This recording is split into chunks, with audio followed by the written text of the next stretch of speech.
Okay, let's start. First of all, do you have any questions regarding to the last lecture, if you haven't forgotten when we had the last lecture? No? Okay, just let's quickly overview what we have learned on last lecture. So we talked about networks. We have, I suppose that we have general idea of how the networks work, like over the wire or over the, I don't know, air. Okay, we learned what are MAC addresses. What are MAC addresses? Oh, yeah. Each MacBook has their own specific code, so you can find out that which laptop or iMac is it. Yes. Okay, another question. Is like where this MAC address belongs to? Does this belong to my device? Or some, for example, if I connect to this network and I go to home, connect to my own Wi-Fi, will my MAC address change? No, because that code connected to your device. Yes. Yeah, so every device, it doesn't matter it's phone or laptop or PC, they have a hardware which is called network interface card. Basically network interface. Yeah, it has its own ID which is unique for each device, and we call this MAC address. And MAC address were 48 bits. Like each of them are, I think, 1 byte, like 8, 8, 8, 8, 8, 8. So we have 48 bits. Okay. So we a little bit talked about layers of this. I talked about networking layers. We briefly talked about how they actually work. For example, if I on the network access layer, like on the bottom layer, we have a physical address. Physical address is MAC address. On one layer above, we have IP address. IP address belongs to a network. For example, if I disconnect from this Wi-Fi, connect to another Wi-Fi, I will have another IP address. And usually IP addresses are dynamic, they can change. But some IP addresses are actually static. For example, let's say Facebook has a server, they have static IP address because like you don't want it to change because a lot of people are visiting your device, your server. And server is just another device which has a lot of capacity. Okay, so in this lecture, we will talk about transport layer. Like, for example, network access layer as addressing, we use MAC. In network layer as addressing, we use IP address. But in transport layer, we will start talking about ports. Okay, so on each application, there isn't only one process which receives and sends data along like through the network. Okay, there isn't only one application. There are several applications that they send and receive data. Okay, for example, I have Zoom running. Zoom also sends and receives some information. I have Chrome, Google Chrome. This also sends and receives some information. I don't know. I have what else I have. I don't know. Maybe I have WhatsApp open. This also sends and receives some information. So until this point, we wrote a lot of like small programs. To write a program, you need a programming language. We know Python, and there is a terminology. I don't know if I have told you this. Process. Have we talked about what is a process? No. process, no? Yeah, I know it's hard to define, give a definition to this word, but yeah, process, I mean, for computer science, process is just a running program. Okay. For example, right now, I have Google Chrome running. It's just a program. When this program is running, we call it process.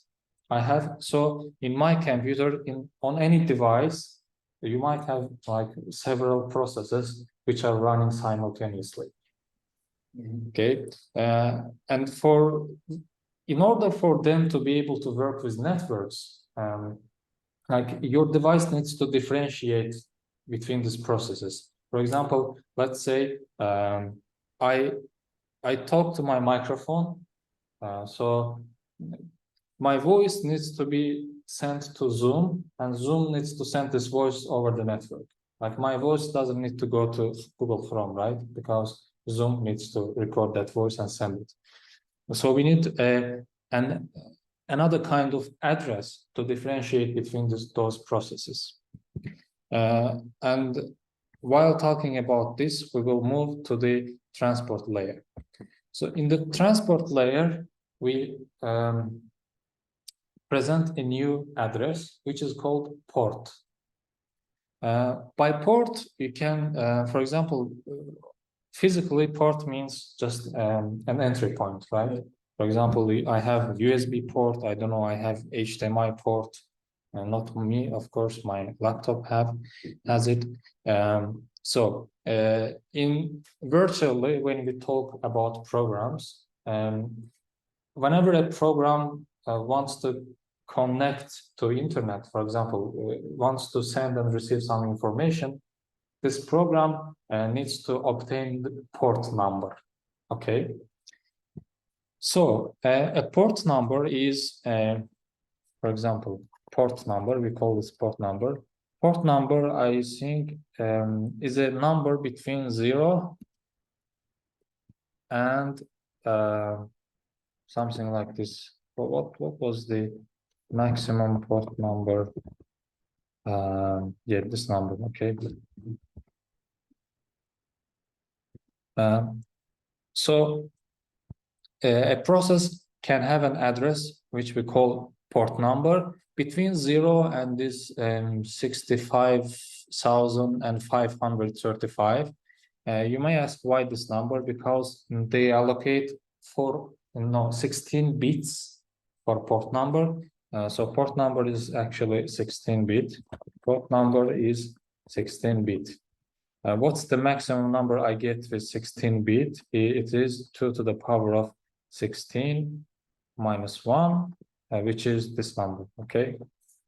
So port numbers are 16 bit, and each process on any device on my computer, they can pick up some of those numbers, okay? So on my laptop, I can have this number of processes running parallelly. Normally, no one has a lot of this many processes on their computer, because their computer might, I don't know, just burn, because it's not really possible to run a lot of those number of processes.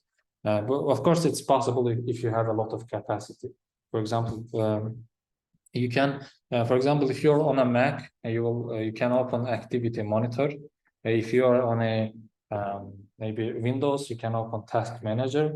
You will see processes running here. For example, I have Zoom process. I don't know, I have Finder. You know what's Finder? Finder is just this, this user interface needs to do something, right? This user interface is just another program, probably written in Swift programming language, because Swift is a programming language that's created by Apple. So this is just another program, but it's consistently running, right? Because for that reason, we have this Finder process here. It's actually, yeah, you can't close it as far as I know. On Windows, it's called Explorer. You can actually kill the Explorer and you'll have just black screen. But it's, yeah. I think people, gamers usually do it. I think they kill the Explorer because they don't want it to run, and I don't know. make CPU busy because they're playing the game. But I don't think that it takes a lot of like CPU power to run this program. I don't know why they turn it off. Like I have a lot of processes here running. Like I don't know the count, but there are many processes running. It doesn't mean that they each have a port number. They each have a port number if and only if they are connected to a network. For example, my Zoom might have a port number. Let's go to the network tab here. Let's see Zoom. They don't show the port number here for some reason. Let's see if we can use terminal. Linux show processes and the ports. Well, there should be a netstat list of processes and ports. Maybe this one. Let me zoom it a little bit. As of I, for example, I can see like some of processes running on my laptop, and we will talk about these protocols. These are protocols, UDP and TCP. Oh my God, there are many. Let me stop it somehow. Can we stop it? Okay, let's go to talk. Maybe we can see some familiar stuff. For example, Wi-Fi agent, I don't know, Figma. For example, we have Zoom. This is a program. Why don't you see it? Okay, just basically this is name of this process. This is Zoom. And I think this is running on this IP address and on this port. Yeah. So whenever they send and receive data, they use this port. Okay. And so is this idea clear why we need a port number?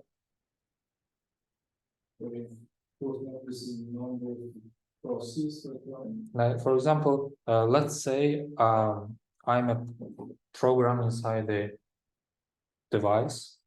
I am running, I don't need a port number if I am just running. For example, Finder doesn't need a port number because it's not connected to network. Like it doesn't do anything with network. It doesn't send and receive some information, right? But Zoom, for example, is a program that needs to send and receive information, okay? And so Zoom needs a port number. Let's say I'm Zoom. I will say that, okay, this is my port number. So whenever I send my package over the network, I put there my MAC address, my IP address, etc. I also put my port number. Okay. What's the reason? What does it gives? Because let's say I sent a response came back from the server, for example. Yeah. When response comes back, it needs to send this packet to my process, not Google Chrome, not Finder, not, I don't know, Firefox, to Zoom us. Okay, like the process coming exactly to this MAC. We find out that this MAC, like we find out the IP address of this Okay. MAC, the code of MAC. Okay. So we find out that exactly this MAC in this router area, in this web area. Yes. And then it searches. There are a couple apps that Yes. running. Yes. And that port number gives exact which app. Yes, yes. For example, WhatsApp. WhatsApp is running on some port. For example, that's why, like, if there wasn't a port number, for example, if the packets were just distributed to all programs, for example, you might get your WhatsApp message inside Telegram. I don't know, your Telegram message inside Instagram. Is like each of them, they claim a number between this range, and we call this port number. Usually this stuff comes from like physical world. For example, you see this device here. I don't really know what it does, but you see it has some ports, for example. Each of these ports are connected to different stuff, probably. And for this reason, for example, the data which is flowing through that cable just only goes to that I don't know, process, that device, whatever. Okay. This comes from it's just similar to physical world. They first invent this physical stuff, then they convert this to virtual stuff. Okay. So this brings us to our transport layer. So until the transport layer, we only had IP address and MAC address. IP and MAC addresses are only used for determining the device itself. But when you get inside the device, you need to find the application. That's why we need this transport layer. Okay. So transport layer, so in network access layer, we had Ethernet protocol. In network layer, we had IP protocol. But in transport layer, we have two protocols. Some programs may use them interchangeably. I don't know. Some programs choose to use UDP, which is opening for user datagram protocol. I don't know what does it mean. And we have TCP, which is called transmission control protocol. So on transport layer, we have two protocols. Okay. Let's write something here. So on transport layer, we have TCP, which is transmission control protocol. We also have a UDP, which is user datagram protocol. Okay, so we have these two protocols. Why they differ? We will first start from UDP. UDP is very simple and very unreliable. TCP protocol actually ensures that the data goes, like data I have sent will reach to the destination, no matter what. For example, some packets may lost during the way. TCP protocol will make sure that, for example, if a packet lost, we will send it again. But UDP protocol is just like it sends and doesn't care if it reached to the point or not. And there are some actually jokes, TCP and UDP jokes. You can, yeah, this one actually is pretty nice, I think. Yeah, for example, TCP actually receives that this person receives the baby, but UDP throws the baby, doesn't care if it reaches to some safe destination. Okay, so first let's talk about UDP because it's simple. So when we talked about protocols, we talked about their structure. For example, in that was Ethernet frame. Ethernet frame is very simple. We have destination MAC address, we have source MAC address, and we have, I don't know, length of the data. Then we have data itself. On IP packet, we had IP address, destination IP address. We had some flags. I don't know. We have links. We have data. Like inside each of them, they have some section which they call data. Okay, well, because you actually need to send some data, right? You don't like these are just some additional data. The actual data needs to be somewhere. So let's talk about the UDP protocol and how UDP protocol is structured. Let's call UDP header. If I write UDP header, you will see some image probably. This is very like basic.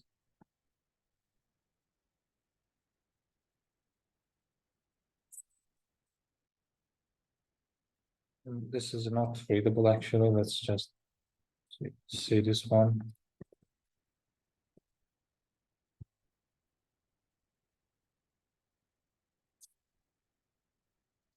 Okay, so UDP header is very, very, very simple. We have source port, which application sends the data. We have destination port, to which application we send the data. We have length of the UDP, and then we have checksum. They probably have some data here, but I don't know why they didn't show it here. Let's look again. UDP header. Yeah, this is actually the UDP. Okay, they have some data point after the checksum. And checksum is, you remember frame check sequence? Like a number that you calculate to ensure that if data is corrupt or not. Checksum is just similar to that. It's a way for UDP protocol to ensure that data is not corrupt. Okay, so UDP header is very simple. Let's say if I want to send a, let's say I want to send a UDP package. Well, what I do, I create a UDP package. Let's say last time we had something here. Okay, well, let's just create a UDP package. For example, UDP package, I have source port, which is like, let's say 8080. We have destination port. We call this now, I don't know, 8081. And then we have some checksum. Let's omit that. Let's say we have data, hello. So this, let's say this is our UDP package. Let's group them together, group selection. Okay. This is our UDP package. Let's say I want to send a package because I am a program. I need to, in this device, there might be a lot of programs. That's why I need to put my port number and source port number and destination port number, like where I'm sending this package. Then what happens here? This package actually is like, as you remember, we go from top down, right? In transport layer, I created a UDP package. Then I moved to network layer. I create an IP packet. In IP packet, what I do, like you remember, we had a data section here. We put the UDP package to this data section. Okay, let's just extend this. Let's somehow extend this way. Okay, we have data here. Instead of this data, what we have here, we have the UDP package. Okay, we have UDP package here. And what happens next? We created the UDP packet. We put it inside IP packet. Then we create a network, and like we create Ethernet packet. We put IP packet inside Ethernet packet, like Matryoshka. You remember Matryoshkas? We put all of them inside each other. And after this one, what I create a,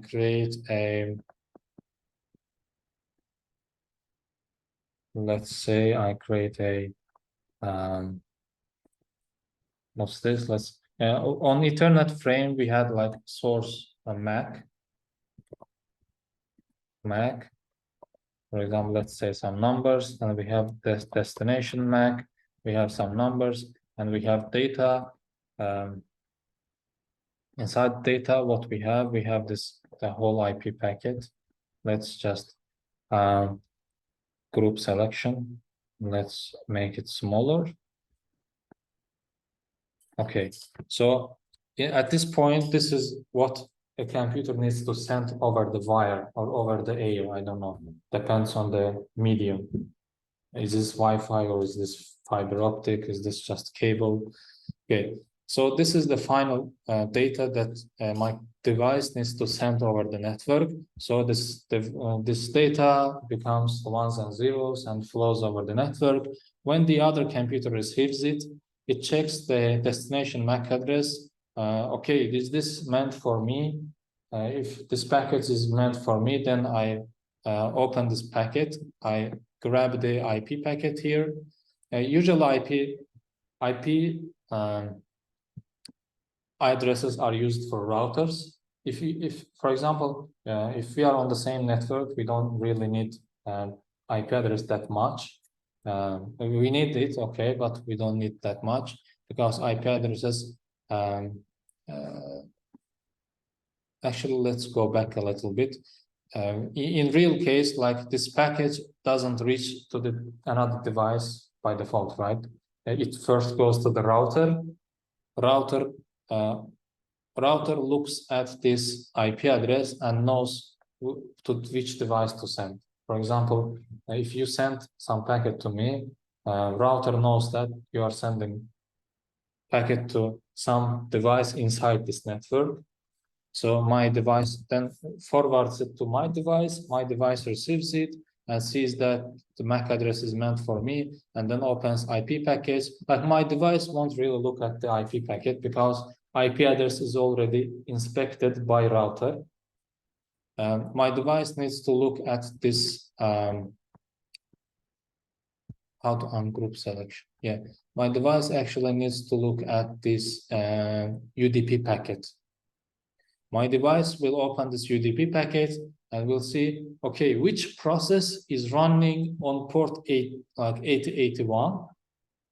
It will see that Zoom is actually running on port 8081, let's say, just for example, and this data will go to Zoom, and Zoom will, I don't know, display that data, I don't know, will use speakers to sound that data.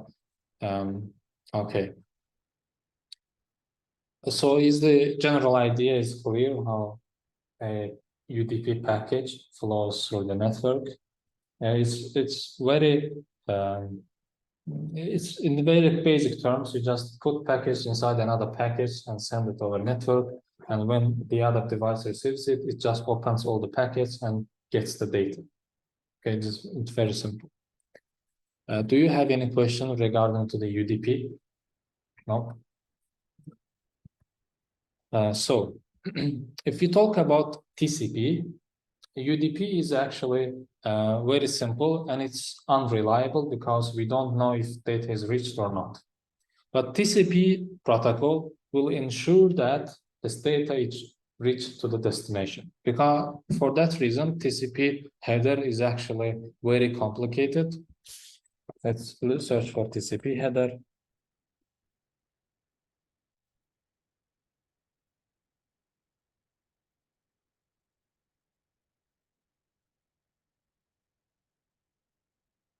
Okay, this is a TCP header. Okay. Since we are on the transport layer, we still have source port and destination port. We need port numbers, and we have a sequence number, which is just a. I will talk about that. Okay, we have acknowledgement number. I will also talk about that. Then we have some checksum as before. Checksum is just ensure that this package is valid and is not corrupted. At the end, we have some data. I don't know what's this options for. Okay. How TCP ensures that this package will reach to the destination is through this sequence number and acknowledgement number. For example, let's say, let's just for now omit the like the bottom layers, IP and MAC address stuff. Let's just say we have only TCP header we are sending. For example, if I create a TCP header, let's say I have a source port, let's say 8080, and we have destination port, which is 8081. Then we have some data, I don't know. Then we have some data below. Then we have a, let's say this is very large data, okay, large.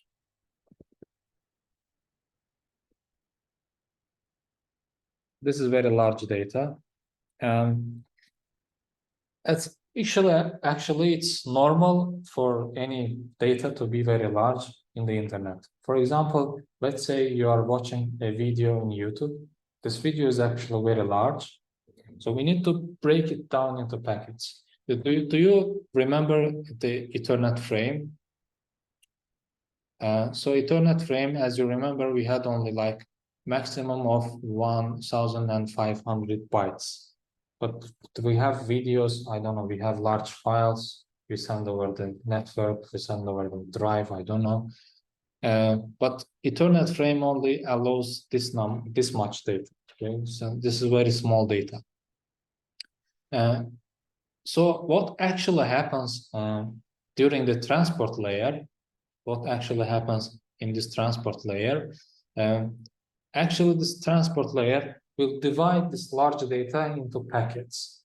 For example, let's say this data is, let's say I wrote a poem. Let's just copy this poem. I liked it. I watched it in the movie. Let's say this is my message that I want to send. Okay. This is message that I want to send. Okay.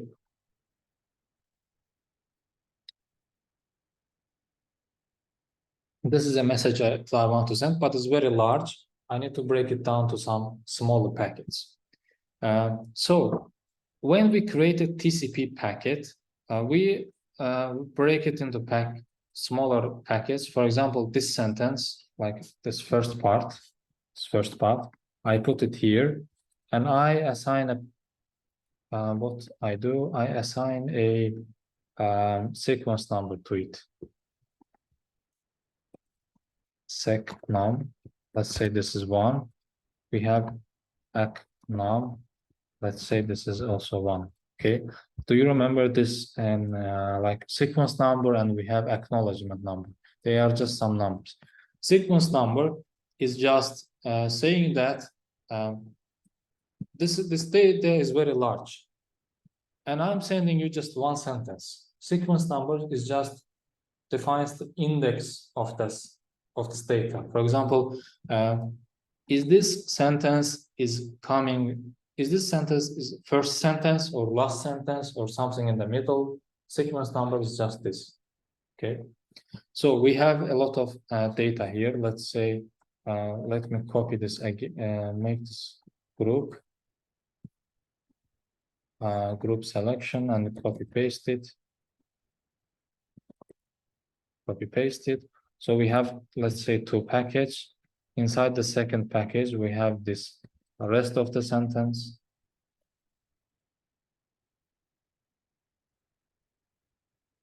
Inside the package, we have the rest of the sentence.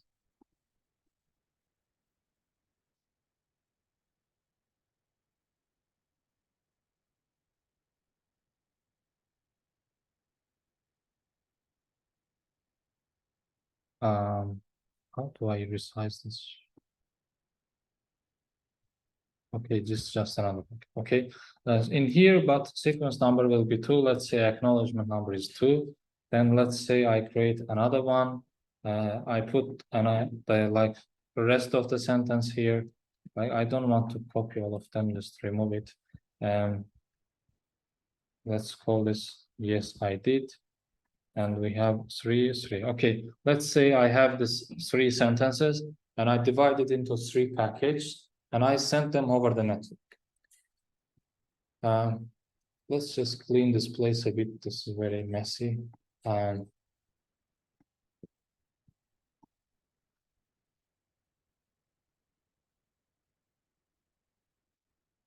So I have one person here.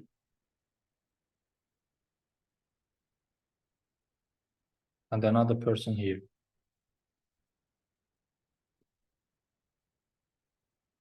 So this person just wants to send this poem to another person. Maybe this is a girl. Let's say this is a girl. Okay. This is a girl. Yeah, this boy wants to send this poem to girl. And first he needs to break this package down into smaller package. And to each package, we assign a sequence number and acknowledgement number. So the boy sends the first package to let's say all the packages are on the boy. And boy sends the first package over the network and second package, third package, like all simultaneous. Okay, this package may go through different routes. For example, one package might go through, I don't know, Nizami Rayonu routers, and the other package might go through, I don't know, Nasimi Rayonu routers. They might reach to the goal out of order. For example, this first package is received. Goal received first package. Okay. Goal here sees that the sequence number is 2. This means that this is not the beginning of the sentence. This is in the beginning we have like first we need to have sequence number 1. if I need to construct the whole sentence. Okay. Goal, okay, save this package to herself, just doesn't do anything and waits for the rest of the package, because the goal knows that sequence number is 2, but we might have like sequence number 1, sequence number 3, I don't know. She somehow knows that. But what goals needs to do is goal needs to respond with this acknowledgement number. Acknowledgement number is just for this goal to respond. Okay, this goal will say that, okay, acknowledging 2. Whenever goal receives this packet, goal will receive ACK2, for example. They call this message ACK, just means acknowledge. This means that I received a package which has sequence number 2. If goal cannot receive this message, the goal will not send this acknowledgement number. Okay, so this means the boy needs to resend this packet. Is this clear? But if goal like constantly says acknowledgement 2, then goal received another package. Goal says acknowledge 1, and then sends another package which says acknowledge 3. At last, the boy is relies on this TCP protocol, and boys they are happy and they received all the goal received all the package, and what goal needs to do is just to combine this sentence. Okay, and what did you get? And did you get what you wanted from this life? Even so, and I did. This is the whole package that goal received. And this is actually the way how TCP protocol works. You send a package and you receive you wait for acknowledgement. If the other party doesn't acknowledge, it means that they haven't received it. So you send this package again and again and again. I'm not sure, but I know they have some limit. Like you can't just forever send the same package if they don't receive it. After some point, you just decide that, okay, they are dead. Is it the case that you were saying in previous lecture that the data is moving around the routers, and if like a couple times it checks that doesn't go to somewhere, so it stops sending? Yeah, for example, this is one reason why package might not reach to the destination. Okay, so it will not reach the destination because routers just killed the package. So the boy will send the package again. Okay. Then how does that work? It means like if I'm chatting with someone in Instagram, it's the same work. Yes, this thing actually happens on every device. Like every day, this TCP protocol is not something only theoretical, it's actually working everywhere. Right now, if I'm using Zoom, or if I am watching TV, not TV, I'm watching YouTube, TCP protocol actually works. That's why, you watch the whole video, right? You don't just watch the part of video and then video stops. It will be really weird. Because the data of this video is sent to you by YouTube, and YouTube is using TCP protocol. And this TCP protocol ensures that you receive every byte of this video. You don't even miss some byte of this video. So this is how TCP protocol works. Really, you just divide all packets into some smaller packets. You assign some sequence numbers just to know that which comes before which and which comes to next to this. And they all have acknowledgement numbers. This sequence number and acknowledgement number might be different numbers. They might assign just random numbers, but yeah, for example, the goal needs to acknowledge with this acknowledgement number, not with sequence number. That's why we have this acknowledgement number. Sequence number is just for keeping the order of the package. Okay. But if they like they talked through TCP UDP protocol, they never are sure that the package actually reached to the destination. UDP is just send the package, and if reaches okay. If it doesn't reach, it's not. It's also okay. Yeah.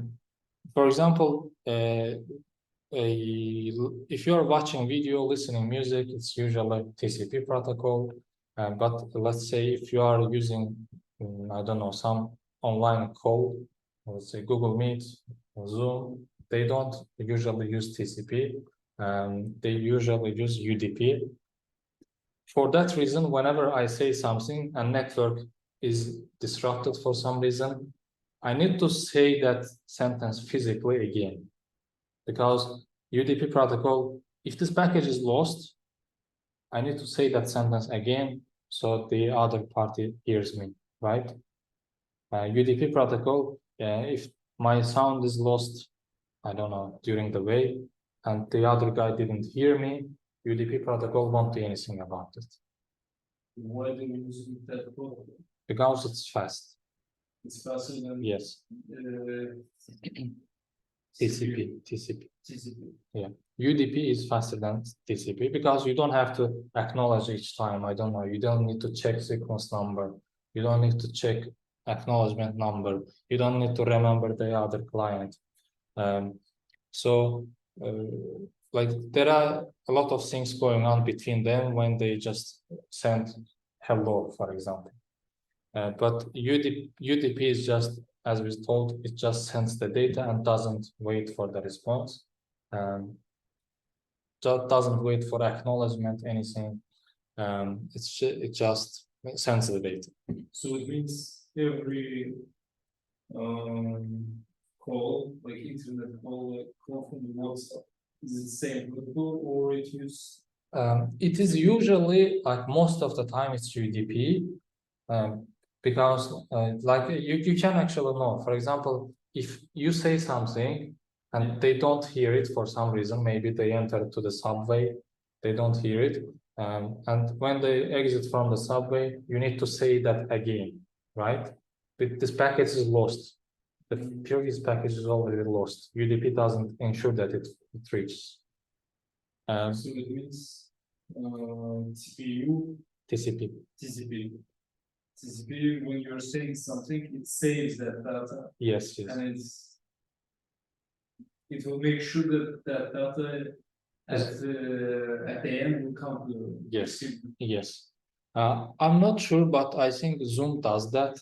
For example, I'm not sure, but sometimes, for example, if someone says something and my internet stopped for some reason, I receive the sentence just very quick. For example, they talk very quick. Oh, yeah. Yeah, I sometimes hear that, and for that reason, I think they use actually TCP. But most of the time, this online video calls, audio calls usually use UDP.